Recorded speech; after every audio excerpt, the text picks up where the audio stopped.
অবশেষে আমরা পেয়ে গেলাম যে জল্লাদের স্ত্রী সাথী আক্তার তার প্রথম স্বামীকে।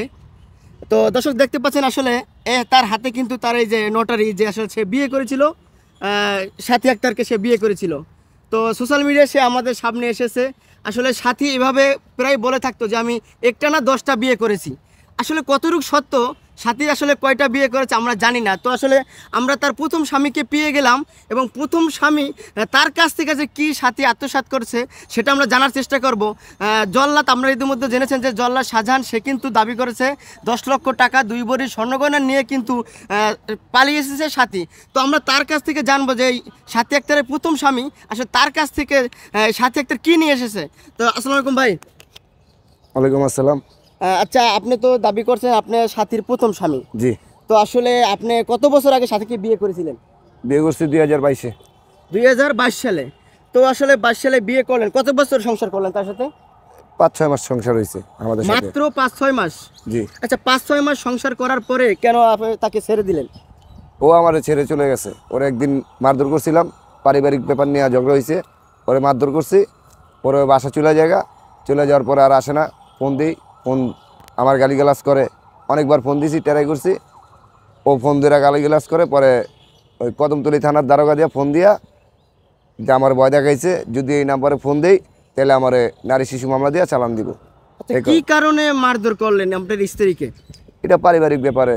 আচ্ছা, যদি একটু পারিবারিক ব্যবহার হলো আমাদের একটু খোলামেলা যদি প্রকাশ করতেন, যেহেতু হাজার হাজার মানুষ আপনাদের তাকিয়ে আছে। সাথীর নামে কিন্তু বিভিন্ন অভিযোগ আসছে। আপনি ইতিমধ্যে দেখেছেন যে জল্লাদ শাহজাহানকে বিয়ে করেছিল এবং তার কাছ থেকে কিন্তু 10 লক্ষ টাকা নিয়ে এসে পালিয়ে এসেছে এবং আপনার কাছ থেকে কিছু নিচ্ছে কিনা বা একটু যদি ক্লিয়ার করতে আসলে কেন তাকে মারধর করেছিলেন? মারধর করছিলাম একটু পারিবারিক ব্যাপার নিয়ে। সেটা কি বলা যাবে না? না। আচ্ছা, তো দর্শক শুনতে পারলেন আসলে যে সাথীর সে একদিন মারধর করেছিল, সেই কারণে কিন্তু সাথী চলে গেল। তো আসলে এই যে চলে গেল, আপনার কাছে কিছু কি নিয়ে গেছিল? নিতে পারে না, আমি সতর্কভাবে ছিলাম। আপনি সতর্কভাবে ছিলেন। আসলে এই যে সাথী, অনেকেই বলে যে আসলে সাথীর যে কয়টা বিয়ে টোটাল আপনি কি জানেন? না। আপনি জানেন না? আচ্ছা, আপনি যে চলে গেলেন বা আপনার কাছে চলে গেল সাথী, তার মানে তারপর কি আপনি তার সাথে যোগাযোগ করছিলেন? জি, যোগাযোগ করছি অনেকবারই। ও আমার গালিগালাজ করে, ওর মা গালিগালাজ করে। পরে আমার ভয় দেখাইছে, ওই কদমতলী থানার দারোগা দিয়া বলছে যদি এই নাম্বারে ফোন দেই তাহলে আমার নারী শিশু মামলা দিয়া বিতে দিয়ে দিব। শুধু যে একদিন মারধর করছেন এই কারণেই চলে গেল। আসলে তার মা কি আপনার যখন বিয়ে করছেন আপনি কি পারিবারিকভাবে বিয়ে করছিলেন? জি, পারিবারিক ব্যাপারে বিয়ে করছিলাম, কিন্তু ওর মা ছিল না। মানে ওর মা ছিল না? ওর মা কি আপনার কাছ থেকে কি সন্তুষ্ট না? না। এর কারণ কি? ওর মাই জানে। মানে আপনি জানেন না? বিয়ের দীর্ঘতম এতদিন চলে গেল বা এমন কোনো সময় এসেছে কিনা যে আপনার শাশুড়ি আমার সাথীর যে মা আপনার কাছে কিছু দাবি করছে কিনা কোনো সময়? না, দাবি করে নাই। আপনার কাছে দাবি করে নাই? খালি একটা ইয়ে করছে, ওরা মেয়ের ছাড়াই নিব, এই মানে মেয়েকে আপনার কাছে রাখবে না? রাখবে না। তো দর্শক শুনতে পারলেন আসলে এই সেই সাথীর প্রথম স্বামী, সে আসলে দাবি করতে তার সাথে সাথীর বিয়ে হয়েছিল, আপনারা দেখতেও পাচ্ছেন। আসলে তার কাছ থেকে আসলে সাথী কিছু নিয়ে যায় নাই, সে সামান্য মারধর কারণে কিন্তু সাথী চলে গেছে। তো সাথীকে আমরা যখনই জিজ্ঞেস করলাম বিভিন্ন ভিডিওতে সাথীকে জিজ্ঞেস করা হয়েছিল, সাথী কিন্তু প্রকাশ্যে এবং স্বীকার যায় নাই। তো সে প্রায় বলতো যে আসলে আমার একটা না, আমার আসলে 10টা বিয়ে হয়েছে। তো আমরা জানি না সামনে আরও বাকি যে 9টা স্বামী আছে তাকে পাবো কিনা। তো দর্শক আমরা একটু আসলে এই যে সাথীর যে স্বামী তার মার সাথে কথা বলার চেষ্টা করব।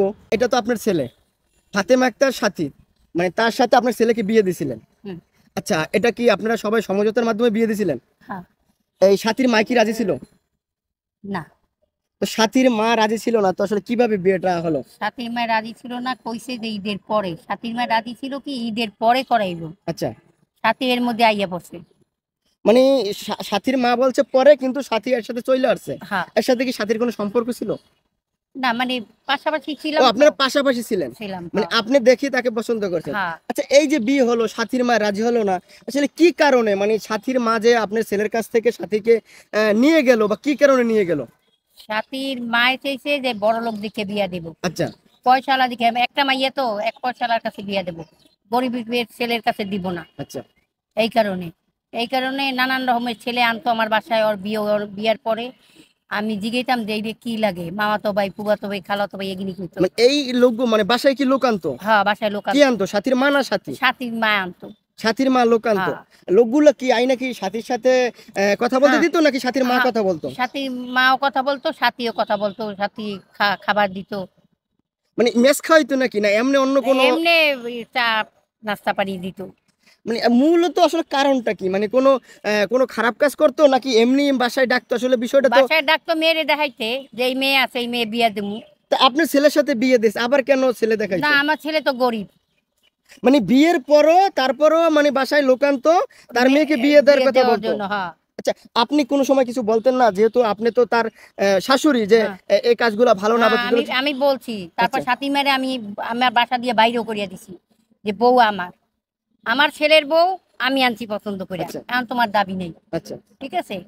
তুমি নানান ধরনের ছেলে আমার বাসায় আনবা না, আমার ছেলে পছন্দ করে না। আচ্ছা, এখন তো আপনার ছেলের সাথে প্রথম বিয়ে হয়েছিল, সাথীর কি এর আগে কোনো বিয়ে হয়েছিল আপনি কি জানেন? জানা মতে আপনার এটা আমাকে বলে নাই কিছু। সাথীকে আমরা যখনই ভিডিওর মাধ্যমে প্রশ্ন করছি, সাথী বলছে আমার একটা না 10টা বিয়ে হয়েছে। হুম। তো আমরা হইতে পারে, আগে আগে পরে হইতে পারে, কিন্তু আমাকে কাছে তো বলে নাই। আমরা প্রথম স্বামীকে আপনার ছেলেকে পেয়ে গেলাম, হুম। আরো 9টা স্বামী আছে কিনা আমরা জানি না। তো অবশেষে সাথী বয়স্ক একটা জল্লা শাহজাহানের মতো মুরব্বী, বয়স্ক 70 বছর বয়স, তাকে বিয়ে করলো। আসলে এই যে বিয়েটা করলো, আসলে সে তো একটা ইয়ং ছেলেকে বিয়ে করতে পারলো, এই যে হুম। বয়স্ক ছেলেকে বিয়ে করলো কি কারণে করলো আপনার মনে হয় কি? এগো তো টাকার লোভ বেশি, এর মার টাকার লোভ বেশি। টাকা যে জায়গা সেই জায়গা বিয়া দেবো ওর মাইয়া, আলা বুড়া থাক জুয়ান থাক। মানে এটা আসলে সাথীর মার কারসাজি, যে সে আসলে এই 1 নম্বর মানে এই 1 নম্বর জল্লা শাহজাহানের টাকা আছে বিদায় মানে তার সাথে বিয়ে দিছে। বিয়া জি দেবো। জি হ্যাঁ। হ্যাঁ, এছাড়া আর নাই। ও টাকার ইয়া বেশি। ওর যে ফোন আহে একটা মিনিস্টার ইয়ারও ফোন এইরকম আসে না। বাসার মধ্যে বইলে 101টা ফোন আছে। মানে তোমরা যে এত ইয়া করো, তোমাকেও এরকমের হবে না যে এত ফোন আহে। তো আপনি মূলত মনে করেন কি আসলে সাথী মেয়েটা কি ভালো নাকি মার কারণে মূলত এভাবে নষ্ট হয়ে গেছে? মার মার কারণে কারণে নষ্ট নষ্ট হয়ে হয়েছে, মার কারণে। আমি খালি জামাইয়া নাইলে আমি এদিকে ঘুরেই কইতাম মার কারণে। যা বিচারণের আর মার বিচারণের দরকার। আচ্ছা, এখন এই যে সোশ্যাল মিডিয়া আসলে সাথীকে নিয়ে পুরো তোলপাড়, পুরো দেশবাসী জানতে চায়। জল্লাদ শাহজাহান দাবি করছে তার 10 লক্ষ টাকা নিয়ে গেছে, সাথী বলছে যে টাকা পয়সা নি নাই। তো ওর আসলে মাইনেছে, ওর এই মাইনেছে। আপনার ধারণা সাথী না নিলে ওর মাইনেছে। মানে আর ওর ওর একটা ভাইও আছে, ওই যে কি জানি নাম, ওর একটা ভাইও আছে। সুমন না রাসেল নেই। হ্যাঁ, রাসেল না কি নাম, ওই দেশের তাহে এই আছে লগে অগো লগে লোক থাকি। মানে অগো ঘরের মধ্যে 2টা 3টে ছেলে থাকি। মানে এই ছেলেগুলো কি তার আত্মীয় স্বজন না এমনি? এর আত্মীয় স্বজন, ও, সাথীর মার আত্মীয় স্বজন, মানে এর মামতো ভাই, সঙ্গ রাখে। মামাতো ভাই, বুবাতো ভাই, খালাতো ভাই সবই। এদের দিয়ে সাথীর মা কি কাজ করে, মানে অপকর্ম করে না আসলে কি করে? অপকর্মই করে, এগো দিয়ে অপকর্মই করায়। আনলে ওই রুম ভাড়া দেয়, ওই এমন ভাবে ফ্ল্যাট লয় মানে কেউ জানতেও পারে না, এমন ভাবে। আচ্ছা, এই যে সাথীর মা বলেন, সাথীর মার তো স্বামীও নাই, তো আসলে এই যে ভালোভাবে যে চলাফেরা ভালো, এই আয়ের উৎস কোথায়, মানে আপনি কি মনে সাথীর করেন? মায় মনে করেন যে ও যে স্বামী বিয়া করছে, ওর কাবিন নামার হক শুদ্ধ সব আনছে। সাথীর ফুবু থাকে মাউতাল, আচ্ছা, আর ওর খালা থাকে এই যে ইয়াতে, ওই যে কি জানি জায়গা, এই ওই যে কইলো যে জুড়েন্ট ওরা থাকে। আর কদমতলি। কদমতলিতে। কদমতলিতে থাকে। ওর বুইনাটা ফাঁসি দিতে আমি সাথীরে লইয়ে গেছিলাম দেখাইতে। আচ্ছা, আমি নিজের গেছি লোকে লইয়া। তো দর্শক শুনতে পারলেন আসলে সেই খালার কথা, যে আসলে সাথীর শাশুড়ি, প্রথম শাশুড়ি। আমরা জানি না যে আরো তার শাশুড়ি আছে কিনা কিংবা স্বামী আছে কিনা। তো আসলে এই সাথী আক্তারের প্রথম স্বামী, এবং আসলে সে বিগতভাবে এভাবে কয়টা বিয়ে করছে আমরা আসলে জানি না। তো জল্লাদ শাহজাহানকে সর্বশেষ বয়স্ক যে 70 বছর তাকে বিয়ে করছে। আসলে এই যে ভাই, তার দাবি আসলে সে একটু মারধর করছিল, সেই কারণে সাথী চলে গেছে। কিন্তু আসলে যে তার মার মুখ থেকে আমরা শুনলাম যে সাথীর মার যে আসলে অপকর্ম, সে কিভাবে কি করে, সমস্ত তথ্য আমরা ভিডিওতে দেওয়ার চেষ্টা করছি। তো দর্শক, আমরা আসলে কমেন্টসে জানাবেন যে আসলে এর আসলে মূল উদ্দেশ্য কি, এবং আসলে যে এই যে সাথী মেয়েটা জল্লাদ শাহজাহানের যে 10 লক্ষ টাকা নিয়ে গেছে, আসলে এ কতটা সত্যতা আমরা আসলে জানি না। তো দর্শক, এটা আপনারাই জানাবেন। তো দর্শক, আজকের মতো বিদায় শেষ করব। তো সবাই ভালো থাকবেন, সুস্থ থাকবেন, আল্লাহ হাফেজ।